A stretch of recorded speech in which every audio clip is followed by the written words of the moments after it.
यह आदमी जैसे ही विमान में चढ़ा, उसने एक अजीब बात नोटिस की। उसके नाखूनों का रंग धीरे धीरे काला पड़ने लगा था। एक डॉक्टर होने के नाते वह तुरंत समझ गया कि यह दिल की गंभीर समस्या का संकेत हो सकता है। लेकिन इससे पहले कि वह कुछ सोच पाता, विमान के अंदर हालात अचानक बदलने लगे। पानी की बोतल दबने लगी, मेज पर रखा गिलास कांपने लगा और एयर होस्टेस लीसा ने सबसे पहले खतरे को भांप लिया। उसने जोर से चिल्लाकर सभी यात्रियों को अपनी सीटों पर बैठने और सीट बेल्ट बांधने के लिए कहा। लेकिन तब तक बहुत देर हो चुकी थी। विमान एक बेहद शक्तिशाली वायुधारा टर्बुलेंस की चपेट में आ गया और बुरी तरह झुकने लगा। जिन यात्रियों ने सीट बेल्ट नहीं बांधी थी, वे इधर उधर उछलने लगे। ऊपर रखे सामान नीचे गिरने लगे और पूरे विमान में अफरा तफरी मच गई। लोग अपनी सीटों को कसकर पकड़कर किसी तरह सुरक्षित रहने की कोशिश करने लगे। केबिन का दबाव खतरनाक स्तर तक पहुंच गया। कप्तान ने तुरंत ऑक्सीजन मास्क पहन लिया और यात्रियों के सामने भी ऑक्सीजन मास्क नीचे गिर गए। सभी ने अपनी सुरक्षा के लिए मास्क पहन लिए, लेकिन किसी को नहीं पता था कि उसी समय एक यात्री शौचालय में फंसा हुआ था। विमान के तीव्र झुकाव के कारण वह दरवाजा नहीं खोल पा रहा था। जब आखिरकार उसने दरवाजा खोला, तब तक ऑक्सीजन की कमी से उसका शरीर कमजोर पड़ चुका था। कुछ देर बाद विमान धीरे धीरे स्थिर हो गया और यात्रियों की सांसें सामान्य होने लगी। कप्तान ने रेडियो पर घोषणा की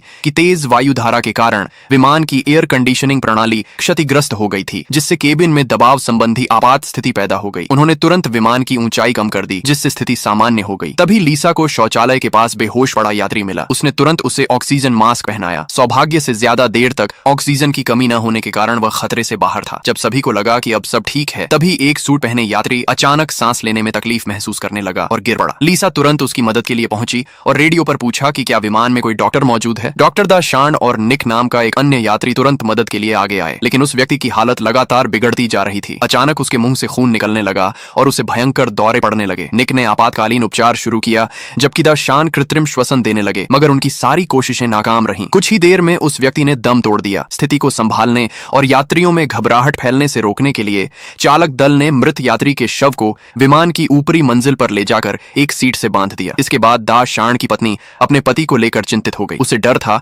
कि कहीं मृत व्यक्ति किसी संक्रामक बीमारी से पीड़ित न रहा हो, लेकिन पास बैठी एक रहस्यमयी युवती को मौत से कोई डर नहीं था। यहाँ तक कि जब शव उसके सामने से गुजरा तो उसने उसके शरीर को छूकर एक अजीब संतोष महसूस किया। उधर आगे बैठी एक लालची महिला की नजर मृत व्यक्ति की महंगी सोने की घड़ी पर पड़ गई और उसके मन में उसे चुराने का विचार आने लगा। अब शव अंधेरे ऊपरी हिस्से में अकेला पड़ा था। सभी को लगा कि कहानी यहीं खत्म हो जाएगी, लेकिन उन्हें नहीं पता था कि आगे जो होने वाला था वह इस उड़ान को और भी भयावह बना देगा। इसी बीच